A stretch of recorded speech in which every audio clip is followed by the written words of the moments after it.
सम्मानित साथियों, नमो बुद्धाय, जय भीम। आज के अम्बेडकर संदेश में आपका हार्दिक स्वागत है। आज का अम्बेडकर संदेश बेहद क्रांतिकारी होने वाला है। आज के अम्बेडकर संदेश में हम बात करेंगे प्रांतीय स्वायत्तता के अंतर्गत प्रांतीय सरकार और सम्राट का क्या संबंध होना चाहिए।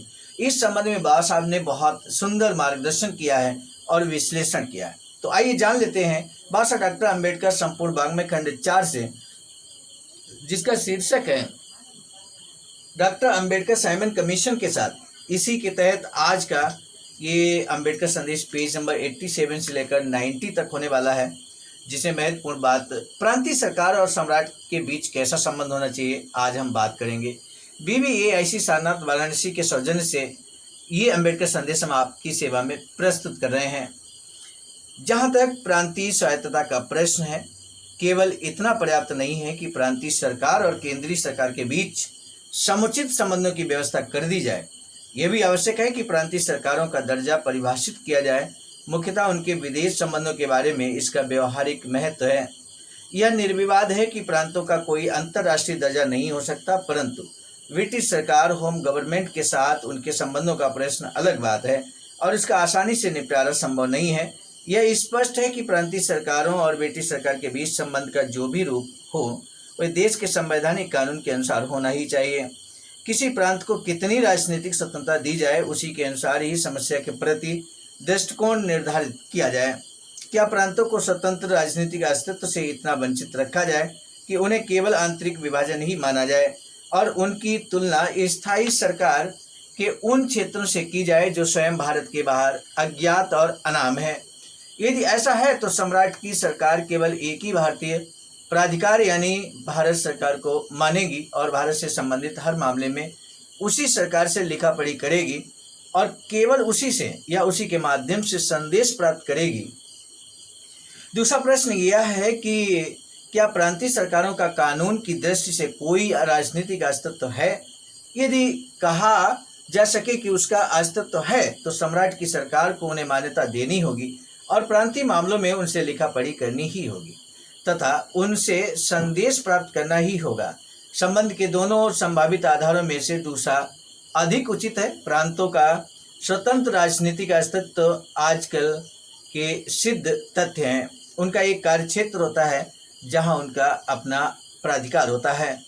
सुधारों की समूची योजना प्रांतीय सरकारों को केंद्र के अधीन रखने के विरुद्ध है। प्रांत के मुख्य कार्यपालिका को केंद्रीय सरकार का प्रमुख मनोनीत नहीं करता। वह प्रांत में सम्राट का प्रतिनिधि है, गवर्नर जनरल का नहीं। संविधान बहुत्ववादी है और इसमें इस दृष्टिकोण के पक्ष में ऐसा कुछ नहीं कि देश के भीतर इसे बहुत्ववादी माना जाए, जिसमें हरेक को अलग अलग अधिकार दिए गए हों और सम्राट की सरकार इसे केवल एक उत्तरदायी सरकार वाला एकात्मक संविधान माने।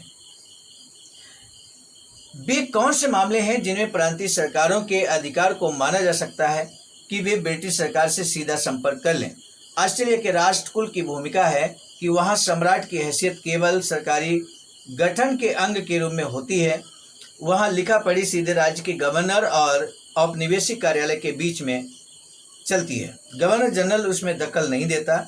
इस भूमिका का अनुकरण करते हुए प्रांतीय सरकारों की तरफ से दावा किया ही जाना चाहिए कि उन्हें केंद्रीय सरकार के हस्तक्षेप के बिना ब्रिटिश सरकार से सीधे संपर्क का अधिकार दिया ही जाए। जिन मामलों में उन्हें ऐसे अधिकार दिए ही जाने चाहिए हैं वे है आरक्षण, प्रांतीय कानून बनाने की स्वीकृति और अस्वीकृति, प्रांतीय गवर्नरों की नियुक्ति और बर्खास्तगी और उनके अनुदेश, प्रांतीय संविधानों में संशोधन, अन्य मामले जो पूर्णतः किसी भी सरकारों के हों। उन मामलों का क्या होगा जो पूर्णतः किसी भी सरकार के नहीं है? तब बाबा साहब कहते हैं कि मेरा सुझाव है कि ऐसे मामलों में जहां केंद्रीय सरकार को विधायन का सर्वोपरि अधिकार है, वहां केंद्रीय सरकार भारत की एकमात्र प्रतिनिधि है। लेकिन जो मामले केंद्रीय तथा प्रांतीय सरकार के समवर्ती अधिकार क्षेत्र में है, उनमें प्रांतीय सरकार को सीधे प्रतिनिधित्व का अधिकार है। यह एक वास्तविकता है कि भारत सरकार के नियंत्रण से मुक्त एक इकाई के रूप में प्रांतों का राजनीतिक अस्तित्व हो और प्रांतीय कार्यपालिका और प्रांतीय विधायिका में वर्तमान की अपेक्षा सम्राट का प्रतिनिधित्व और अधिक उजागर हो। वर्तमान कानून के अधीन भारत सरकार भारत मंत्री ने सम्राट को एकदम पृष्ठभूमि में रख दिया है और वास्तव में उसका स्थान हड़प लिया है। भारत के लिए भारत मंत्री का कार्यालय उपनिवेशों के लिए सेक्रेटरी ऑफ स्टेट के कार्यालय जैसा ही है, परंतु दोनों की भूमिकाएं नितांत भिन्न है। डोमिनियनों की वैधानिक विधि में उपनिवेशों के लिए सेक्रेटरी ऑफ स्टेट का कोई महत्व नहीं होता। सभी डोमिनियनों के संवैधानिक कानून में यह स्पष्ट उल्लेख होता है कि उनकी कार्यपालिका और विधायिका का प्रशासन सम्राट में निहित है।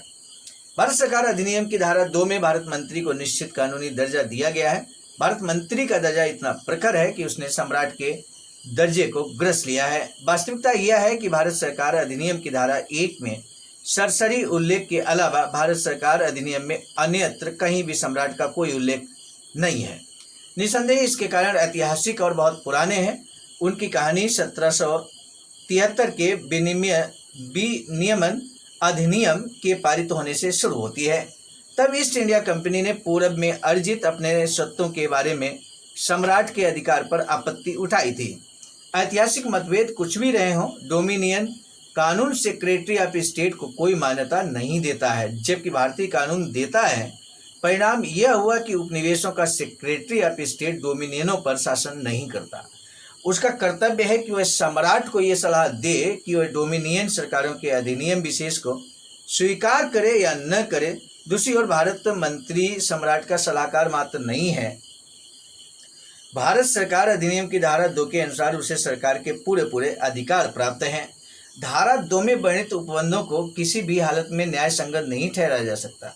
वे सम्राट के दर्जे की अवमानना और भारत मंत्री की सही स्थिति को विकृत करते हैं। वे प्रांतीय सरकारों की स्थिति की गलत तस्वीर पेश करते हैं। 1919 से पहले धारा 2 का कोई भी औचित्य क्यों ना हो, परंतु उस साल जो परिवर्तन उसमें किए गए उन्होंने उसे पूर्णतः हटा दिया था। जनता को प्रशासन के अधिकार दिए जा रहे हैं, इसलिए वे अधिकार भारत मंत्री के हाथों में बरकरार रखना संभव नहीं है। इसके लिए दोहरी शासन प्रणाली लागू करनी होगी, जिससे गंभीर टकरावों की संभावनाएं उत्पन्न होंगी। इसलिए मैं सिफारिश करता हूं कि धारा 2 को भारत सरकार अधिनियम से हटा दिया जाए और इसके स्थान पर 2 नई धाराएं जोड़ दी जाएं, जो इस प्रकार है। 2 नई धाराएं जोड़ने की बात बाबा साहब कहते हैं धारा 2 के स्थान पर। तो मेरे साथियों, धारा 2 को बाबा साहब न्याय संगत नहीं मानते और इसलिए धारा 2 को हटाने की बात करते हैं, उसकी जगह 2 नई धाराएं जोड़ने की बात करते हैं। दोनों नई धाराएं क्या है ये जानना बहुत दिलचस्प है, बहुत जरूरी है। पहली धारा, प्रांतों की विधायी शक्ति प्रांतीय संसद में निहित होगी। प्रांतों की विधायी शक्ति प्रांतीय संसद में निहित होगी, जिसके अंग होंगे सम्राट और सम्राट की एक परिषद और प्रतिनिधियों की परिषद, जिसे अब से प्रांतीय विधायिका कहा जाएगा। एक बार पुनः हम रिपीट करते हैं। प्रांतों की विधायी शक्ति प्रांतीय संसद में निहित होगी, जिसके अंग होंगे सम्राट और सम्राट की एक परिषद और प्रतिनिधियों की परिषद, जिसे अब से प्रांतीय विधायिका कहा जाएगा। दूसरी धारा, प्रांतों की कार्यपालक शक्ति सम्राट में निहित की जाती है और उसका उपयोग सम्राट के प्रतिनिधि के रूप में गवर्नर करेगा और इसका विस्तार प्रांत के संविधान और कानूनों के अमल तथा देखरेख पर होगा। भारत सरकार में सम्राट की स्थिति के बारे में 1919 के कानून में ऐसी ही धाराएं जोड़ी जाएं। ऐसे परिवर्तन से न केवल सम्राट और भारत मंत्री की स्थिति को सही स्थान मिलने में सहायता मिलेगी, बल्कि इसके साथ ही भारत के संवैधानिक कानून को डोमिनियनों के संवैधानिक कानून के समान बनाया जा सकेगा। मेरे साथियों, आज के अम्बेडकर संदेश का जो महत्वपूर्ण प्रश्न है, धारा 2 के स्थान पर 2 नई धाराएं जोड़ने की बात बाबा साहब ने की है। 2 नई धाराओं में कोई एक धारा यहाँ पर आपको बताना है कमेंट सेक्शन में। आज के अम्बेडकर संदेश को, चूंकि बहुत ही महत्वपूर्ण अम्बेडकर संदेश था, जिसमें विषय हमने पहले ही क्लियर किया था, प्रांतीय सरकार और सम्राट का क्या संबंध होना चाहिए, इस पर बाबा साहब का विश्लेषण, बाबा साहब के क्रांतिकारी सुझाव हमने आपके समक्ष रखे। हूबहू जैसा कि यहाँ लिखा था खंड 4 में, हूबहू हमने आपके समक्ष रखा। जन जन तक पहुंचाएंगे तो निश्चित ही समाज जागरूक बनेगा। इसी निवेदन और अनुरोध के साथ आज के अम्बेडकर संदेश को हम यहीं पे रोकना चाहेंगे, इस उम्मीद में कि 2 नई धाराएं जो जोड़ी गई उनमें से एक धारा आपको बतानी है। दोनों बताएंगे तो और अच्छा होगा। मेरे साथियों, आज के अम्बेडकर संदेश को यहीं तक रोकते हैं। मिलेंगे नए अम्बेडकर संदेश में। आप सभी को सादर नमो बुद्धाय। हमारे साथियों, हम एक महत्वपूर्ण बात बताना उचित समझते हैं। बाबा साहब की अधूरी इच्छा के अनुरूप एक वैचारिक सेंटर निर्माणाधीन है सारनाथ वाराणसी में, जहां पर 14,000 स्क्वायर फीट जमीन परचेज कर ली गई है ring road green city Faridpur Sarnath में। वैचारिक सेंटर के प्रशासनिक ब्लॉक का निर्माण कार्य कंप्लीट हो चुका है। शानदार बेहतरीन प्रशासनिक ब्लॉक का निर्माण पूर्ण हो चुका है। आगे अब मुख्य भवन को बनाने की बारी हम सबकी है और इस हेतु आप दिए गए अकाउंट नंबर पर अपना अमूल्य योगदान कर सकते हैं। आज का अम्बेडकर संदेश हम लेकर उपस्थित हुए थे मिशन नायक बुद्ध मित्र मुसाफिर सर, राष्ट्रीय अध्यक्ष आवाज का नई दिल्ली की प्रेरणा में। प्रस्तुत करता मैं स्वयं सर्वजित आर्य, राष्ट्रीय मीडिया प्रभारी, IIT सेल आवाज का नई दिल्ली। मिलेंगे नए डॉक्टर अम्बेडकर संदेश में, तब तक दीजिए इजाजत। आप सभी को सादर नमो बुद्धाय जय। सम्मानित साथियों, यदि आप हमारे इस चैनल आवाज का ऑफिशियल, जिस पर नियमित सुबह 5 बजे डॉक्टर अम्बेडकर संदेश आपको मिलता है, आप हमारे इस चैनल को सपोर्ट करना चाहते हैं तो हमारा आपसे निवेदन है कि आप हमारे इस चैनल को सब्सक्राइब कर लें, वीडियो को शेयर, लाइक, कमेंट जरूर करें।